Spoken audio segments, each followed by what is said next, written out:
ကံကောင်းခြင်းလင်စိတ်ဓာတ်ကိုပြင်တဲ့ကိုယ်စိတ်ဓာတ်ကိုပြင်ရမယ်စိတ်ဓာတ်ပြင်ရမယ်ဘာတွေပြင်ရမလဲကံကောင်းတဲ့ဆိုတာဘာလဲကိုယ်တဏ္ဍာမှာကောင်းတဲ့ကံဆိုတာဟာကောင်းကျိုးချမ်းသာပေးမှကံကောင်းတယ်လို့ခေါ်တာလေကံဆိုတာနှမျိုးပဲရှိတယ်ကုသိုလ်ကံနဲ့အကုသိုလ်ကံကုသိုလ်ကံဆိုတာကောင်းတဲ့အပြစ်ကင်းပြီးကောင်းကျိုးချမ်းသာတွေကိုပေးတာကိုကုသိုလ်ကံလို့ခေါ်ပြီးတော့အကုသိုလ်ကံကြတော့အပြစ်ရှိပြီးတော့ဆင်းရဲတဲ့အကျိုးကိုပေးတာကိုအကုသိုလ်ကံလို့ခေါ်တယ်အဲ့တော့ကံကောင်းဆိုတာကုသိုလ်ကံကိုပြောပြီးကံဆိုးဆိုတာအကုသိုလ်ကံကိုပြောတယ်နော်လောကလူတွေကကံဆိုးကံကောင်းကိုကုသိုလ်အကုသိုလ်ကံမပြောဘဲနဲ့ထီပေါက်ရင်လည်းကံကောင်းတယ်ဆိုစီးပွားဥစ္စာတက်လာရင်လည်းကံကောင်းတယ်လို့ထင်အဲ့ဒါတကယ်ကတော့ကံရဲ့အကျိုးသာလည်းဖြစ်တယ်ကံကောင်းတာမဟုတ်သေးဘူးနော်တယောက်တယောက်နှုတ်ဆက်တဲ့အခါတို့ဆူတောင်းတဲ့အခါကျကံကောင်းပါစေပြောကြ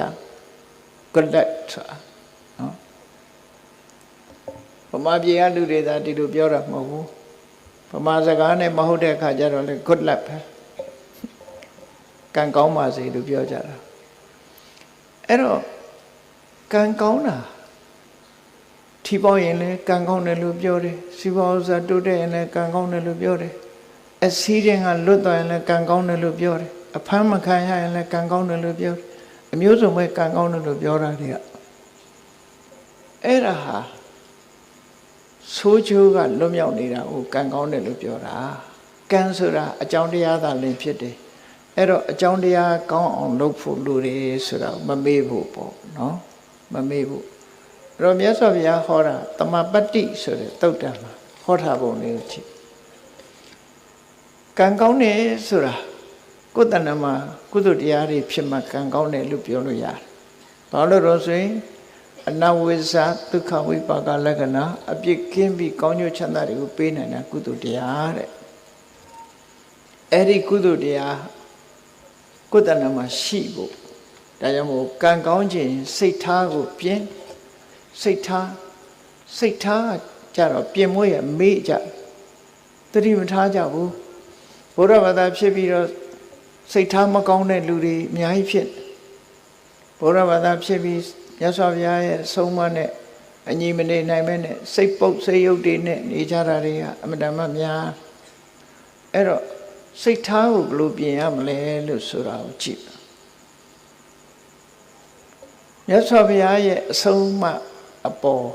သို့မဟုတ်ကောင်းတဲ့အလုပ်လုပ်ရတဲ့အပေါ်မှာယုံကြည်မှု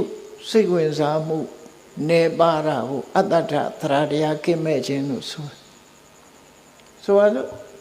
လူတယောက်ဟာစိတ်ဝင်စားဘူးဆိုရင်ကိုယ်အိမ်မှာကိုယ်ဝယ်ထားတဲ့ဘုရားကတောင်တန်ရှင်းလုပ်ချင်မှလုပ်မှလေစိတ်ဝင်စားပန်းလဲဖို့လည်းစိတ်ဝင်စားဥပုံနေဥပုသ်ဆောင်ဖို့လည်းစိတ်ဝင်စားမနဲ့ထားတန်ဃာတွေဆွမ်းလောင်းဖို့ဆိုစိတ်ဝင်စားအဲ့ဒီလိုတရားပွဲရှိလို့တရားပွဲသွားဖို့တရားနာဖို့စိတ်ဝင်စားအဲ့ဒါအတ္တထလို့ခေါ်တယ်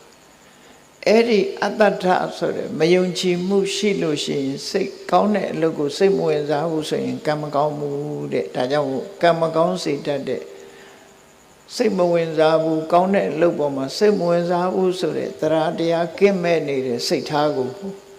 တရားတရားထက်သန်တာနဲ့ပြုပြင်ပေးလိုက်ပါစိတ်မဝင်စားရင်စိတ်ဝင်စားအောင်လုပ်ပါဘယ်ဆရာတော်တရားဟောမြတ်စွာဘုရားတရားတွေကပဲဟောကြမှာပဲဖြစ်တယ်သွားပြီးတော့တရားနာပါနာပြီးတော့တရားနာမယ်အသိဉာဏ်တိုးအောင်နာမယ်ရေရမောရလို့ဆိုတဲ့အတွေ့တွေနဲ့မတွေ့ပါနဲ့ဘယ်တရားပွဲကရည်ရတယ်ဘယ်တရားပွဲကတော့ငိုက်တယ်ဆိုတာမျိုးတွေမဖြစ်စေတရားနာတယ်ဆိုတာဘာအတွက်နာအသိဉာဏ်ရဖို့နာအနုဆိုလကအညောင်းခံပြီးမလုပ်လာငုတ်တုတ်ထိုင်မလို့အသိဉာဏ်ရမှတန်ဖိုးရှိတော့ပေါ့ဒါကြောင့်မို့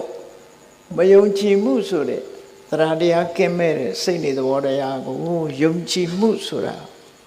ကိုယ်စိတ်ဓာတ်နဲ့ယုံကြည်မှုဆိုတဲ့စိတ်ထားပဲရောက်အောင်ပြုပြင်ပေးရမယ်ဒါတစ်ချက်အဟိရိကဆိုတဲ့ လောကလူတွေဟာမဟုတ်တာလုပ်ရမှာမရှက်ဘူးမဟုတ်တဲ့အလုပ်ကိုမယွံမုန်းဘူးအဲ့ဒီမဟုတ်တဲ့အလုပ်ကိုမယွံတဲ့အဟိရိကဆိုတဲ့စိတ်သဘောထားကိုပြင်လိုက်ပါ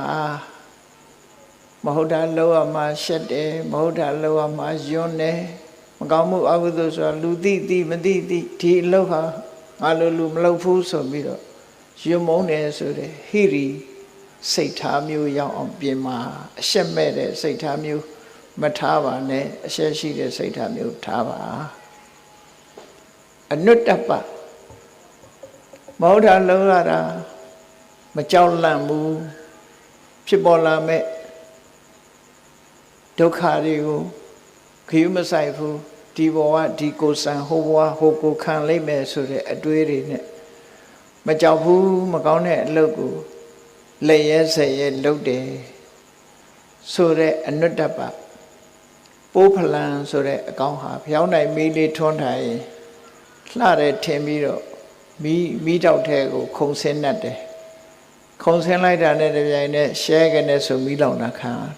အဲ့ဒီသဘောပဲအနုတ္တပရဲ့သဘောမကြောက်ဘူးမကြောက်သည့်အတွက်ကြောင့်သက်ဆုံးသွားတယ်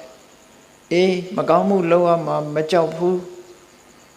ပတ်ဝန်းကျင်ကိုဂရုမစိုက်ဘူး I don't care ဆိုတဲ့လူတွေပေါ့နော်ဘယ်သူမှဂရုမစိုက်ဘူးဆိုတဲ့အဲ့ဒီစိတ်ဓာတ်မျိုးကိုပတ်ဝန်းကျင်ကိုလေးစားမယ်အမေဖေးဆရာသမားရဲ့ဂုဏ်သိက္ခာကိုထိမ့်မယ်ကိုယ်ပတ်ဝန်းကျင်ကိုလူမျိုးကိုထိမ့်မယ်ဆိုတဲ့ပတ်ဝန်းကျင်ကိုလေးစားတဲ့စိတ်ဓာတ်မျိုးထားပါပြင်ရမှာဖြစ်တယ်ပေါ့မကောင်းတဲ့အလုပ်ကိုမလုပ်ဘူးနောက်တစ်ခုကဘာတော့ဆိုလူတွေမှာစိတ်ဓာတ်နှမျိုးရှိတယ်အလုပ်တစ်ခုလုပ်ချင်လုပ်မယ်ဆိုရင်အချိန်ဆွဲတယ်အပြင်းထူတယ်နော်အပြင်းထူတယ်အချိန်ဆွဲတယ်ဆိုဘယ်လိုဆွဲလဲဆိုစောပါသေးတယ်နော်စောပါသေးတယ်စောနေတဲ့အချိန်ဆိုရင်စောသေးတယ်ဟောရာသီဥတုကအေးလို့ရှင်လဲရာသီဥတုကအေးတယ်အေးလွန်းနေတယ်ပူတဲ့အခါကျတော့လဲပူလွန်းတယ်နောက်ကျသွားလို့ရှင်လဲနောက်ကျသွားပြီစင်ကြီးလေးတွေပေးပြီးတော့လူဟာအပြင်းထူတတ်တယ်အဲ့ဒီအပြင်းထူအချိန်ဆွဲတဲ့အကျင့်ကိုစိတ်နေသဘောထားကိုဖယ်ရှားပြရမယ်ဘယ်လို့ကိုကစောစီစီရောက်အောင်လုပ်ပြီးတော့ကိုယ်လုပ်ပြီးအောင်ကြိုးစားမယ်ဆိုတဲ့လုံလဝိရိယရှိရနော်အဲ့လိုလုပ်တဲ့အခါမှာစင်ကြီးပေးတတ်တဲ့လူတွေအလူပွဲတစ်ပွဲလူတယောက်ရောက်လာတဲ့အခါမှာဝေယဝိဆလုံးเสียတွေတွေ့တော့ဟာကျွန်တော်အလှပွဲကြီးဝိုင်းလှုပ်ချင်လိုက်တာဗျာဒါပေမဲ့ထမင်းကမစားသေးလို့ဘိုက်စာလို့ဝိုင်းတော့ဝေယဝိဆတွေလှုပ်ချင်ပါတယ်ဒါပေမဲ့ဘိုက်ကစားနေသေးတယ်ဆိုအဟုတ်ထင်ပြီးသူထမင်းကြွေးကြထမင်းစားပြီးတဲ့အခါလှုပ်เสียရှိတယ်ဒီအများကြီးကျုပ်လှုပ်ချင်တယ်ဗျာဒါပေမဲ့ဘိုက်ကလေးနေတယ်ခုအဲ့တော့ထမင်းစားတော့ကလည်းစားလို့အကြောင်းပြတယ်ထမင်းစားပြီးပြန်တော့လည်းဘိုက်လေးလို့အကြောင်းပြအဲ့မလုပ်တာတူပဲလေအဲ့ဒါအချိန်ဆွဲခြင်းအပြင်းထူခြင်းပဲဖြစ်တယ်လောကမှာနေတဲ့ပုဂ္ဂိုလ်တွေဟာအချိန်ဆွဲခြင်းအပြင်းထူခြင်းဖြင့်ကြီးပွားတိုးတက်မှုမရနိုင်ဘူးတဲ့ဒါကြောင့်မို့ပြင်းရခြင်းအပြင်းထူခြင်းအချိန်ဆွဲခြင်းဆိုတဲ့အကျင့်ဆိုးစိတ်နေသဘောထားတွေကိုပြင်ပြီးတော့ဘာလို့နောက်မဆုတ်ပဲတက်ကြွချိုးစားအထုတ်မယ်ဆိုတဲ့လုံလဝိရိယစိတ်နေသဘောထားကိုပြင်မှာအဲ့ဒါဆိုရင်ကံကောင်းလာပါလိမ့်မယ်